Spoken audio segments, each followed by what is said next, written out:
So around a week ago, I acquired a Magnavox stereo console, and I did an initial checkout video and never posted it.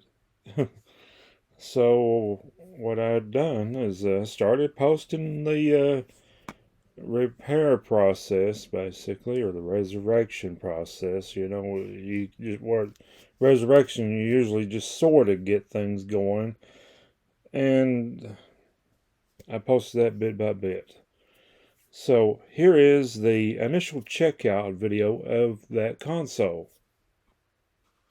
I also want to add that some of these videos may be out of order, and I'm going to start off with a blooper reel.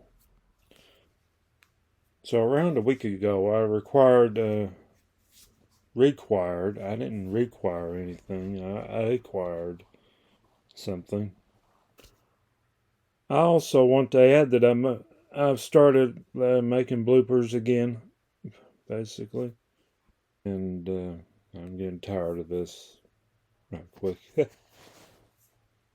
Making goofs.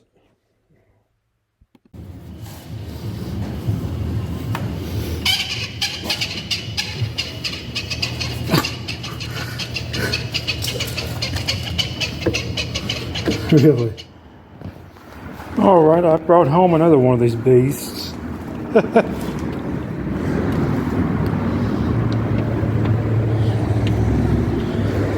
I didn't notice that I had it kind of in the shade, but that's alright.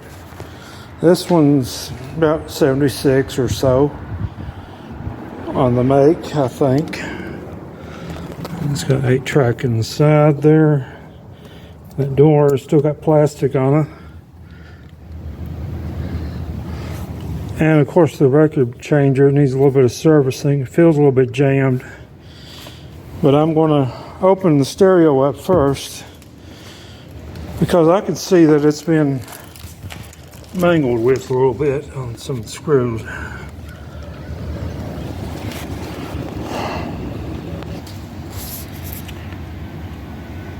Oh, I do not see where anything is wrong in here. Maybe some technician was in here in the past.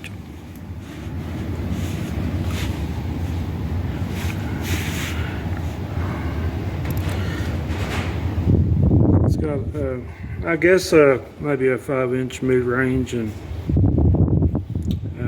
maybe a 2-inch, 3-inch tweeter there, and I guess, I don't know, maybe 10-inch drivers on for woofers. I'll have to look up the information on this one because I don't want to take these enclosures off, or they're glued on usually. And there is the sticker inside there. The enclosure's kind of got it blocked. There it is.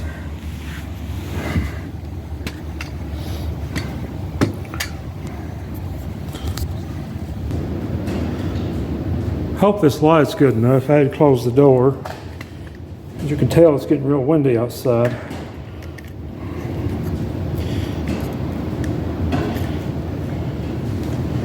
And I might get them way in the video, and I forgot to get the extension cord that we can get.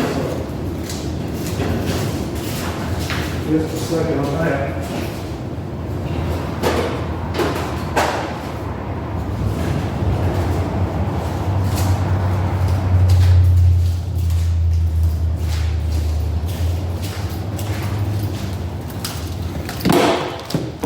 Set up rather shortly.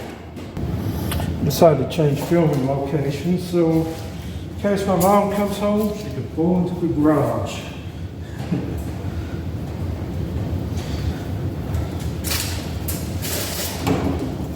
And here goes nothing.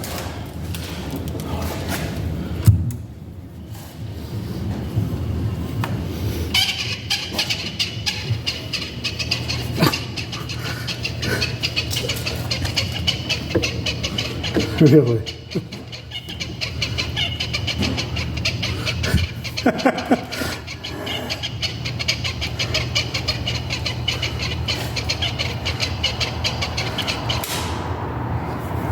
Yeah.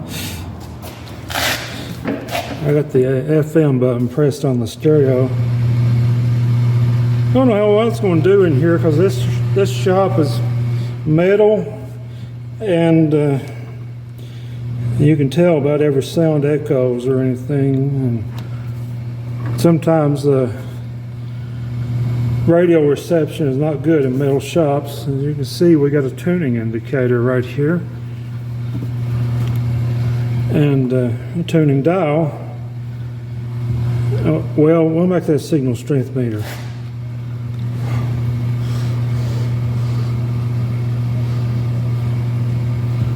So let's see that.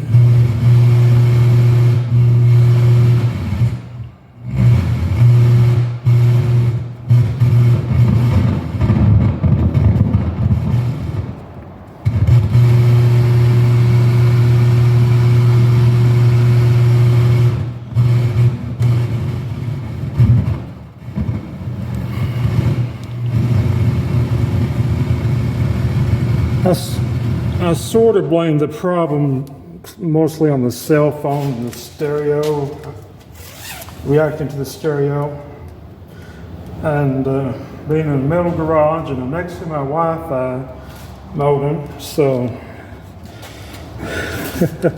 who knows what AM's going to do. We'll see. Just $30 a month. That's probably half of what you're paying Verizon. Talk radio. Keep your phone, keep your number, and switch over in as little as 10 minutes. Plus, Pure Talk has a first month risk-free guarantee. Try it. If you're not completely happy with your Pure Talk service, you'll get your money back. Support a company that supports you. Dial pound 250. You can see this guy, it's pretty loud.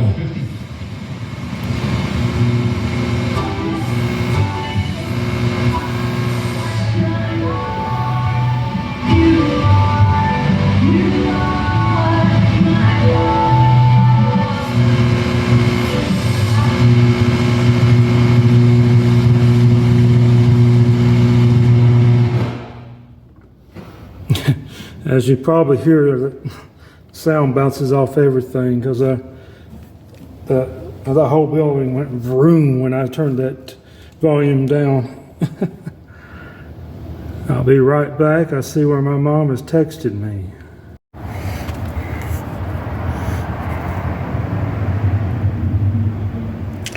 I hope that's not the motor that tends to lose magnetism. If it is, we could very well be up the creek without a paddle.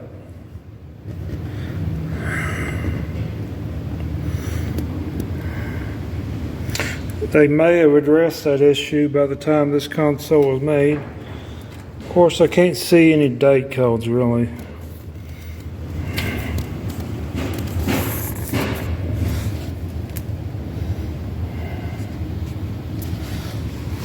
But I think they started putting these panels on there about 1976 or so. 75. And here's the model number and so forth.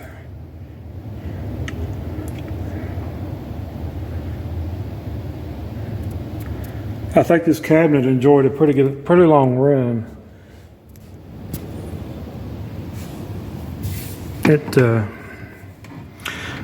It seemed to me like it didn't originally have the lid like that. It had the sliding lids like Magnavox was known for. I got a little bit of reception on the FM. I'm going to try the tape now. I did bring an 8-track cartridge out here, but who knows if either the cartridge would work or the tape player. We'll see.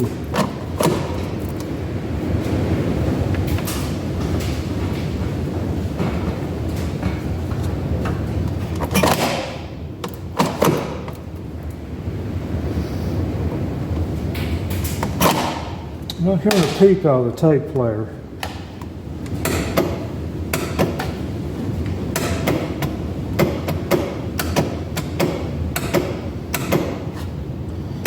Track change function works. I hope I'm in camera there.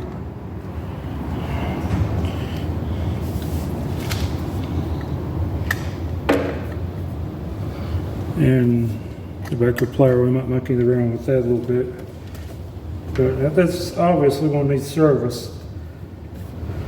And I think part of the problem with the FM is bad antenna.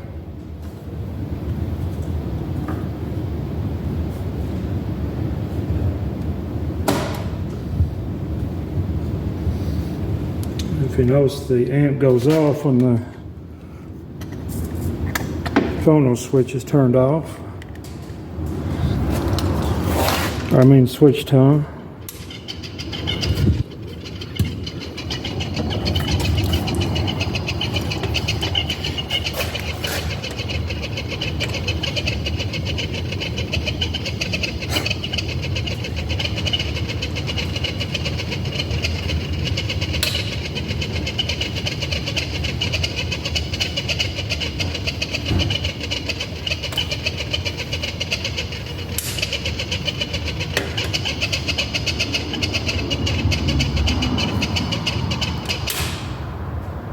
I guess things are gummed up in there.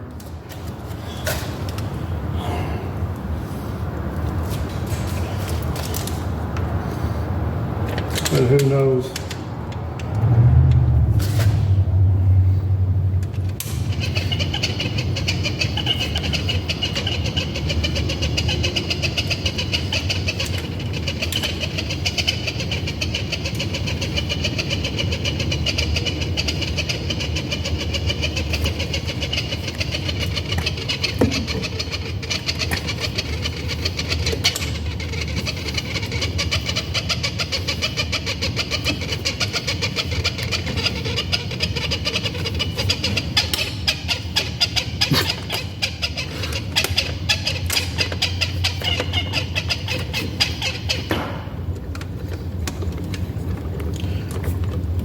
Somehow this switch is not even indicating right. It's for some reason.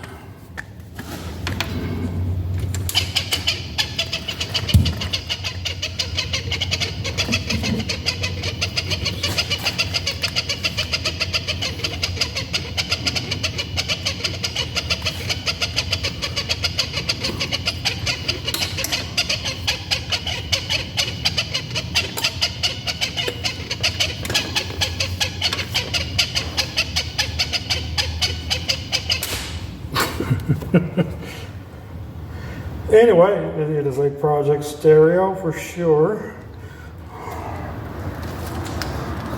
Hope you enjoyed watching this video. This was a $10 find and is worth $10 to me. Thanks for watching. More to come later, and God bless. So I'm doing a bit of an add-on video. And I'm looking at how the 8-track player comes out. These are the instructions over here. I can't quite manage to get my tripod in there.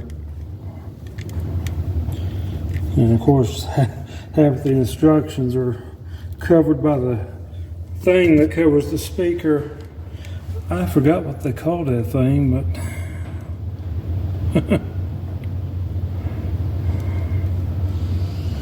it does tell us that we need to remove the screws that are inside here. And that's probably too dark for y'all to see. I don't have the light on.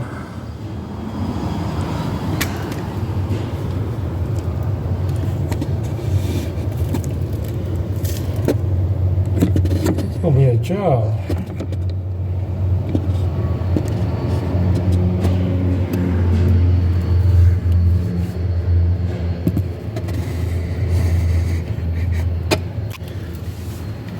And I definitely don't know how to remove these without like destroying them, basically. And I definitely don't want to destroy them. This I did break when I was monkeying with it. They had the tape play jacks hooked up to the tape record side. So who knows if that ever worked.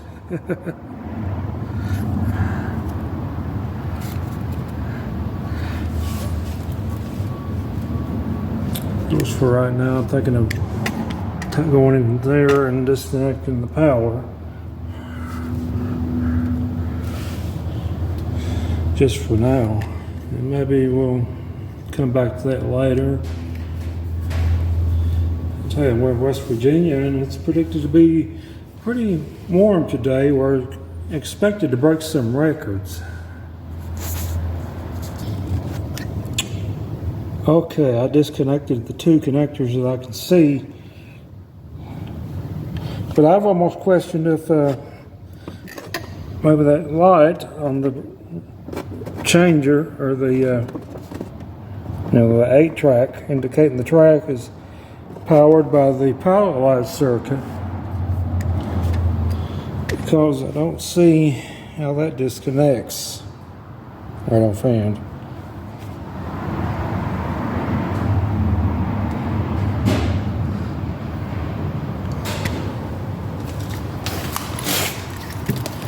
This tripod thing's a little bit awkward for me.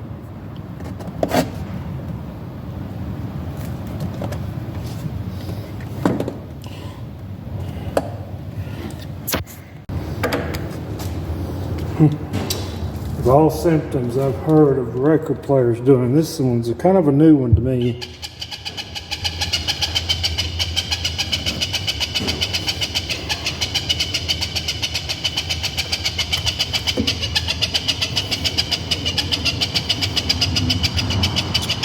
I think it needs some lubrication. You know, I would think that putting this 8-track player here where the record storage bucket would save a little bit on cost. Because that way you would have just get out a small hole. And none of this particle board stuff would be needed. And it feels like the same thing as what they make the rear panels out of. I forget. Well, Masonite, I think, is the name of that. Masonite. Part of the 8-track player removal process was just removing these two screws so you could get this speaker assembly out. Of course, I did all that off camera, and the screws that are in this board are now being removed also. Alright, I'm about to pull the 8-track assembly out.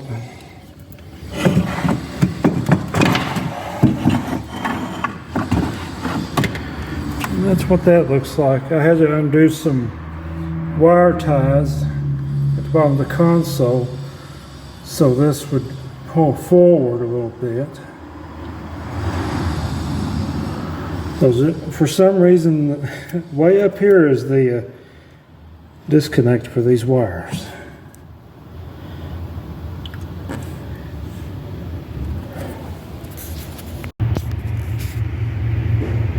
I've got the 8-track player unplugged for now. Enormous opportunity.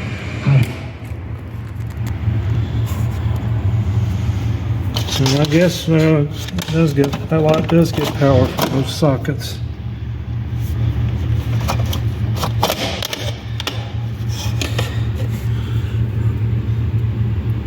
It's definitely not on now.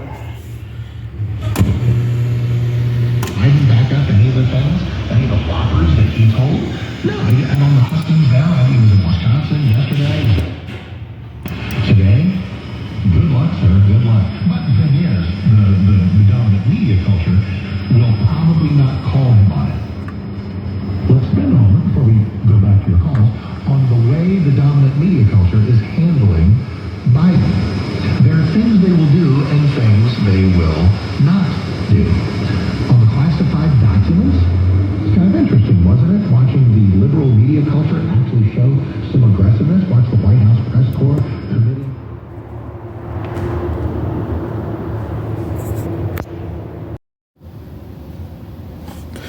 And as you can see, number one problem with this is the motor froze up. just from lubrication issues.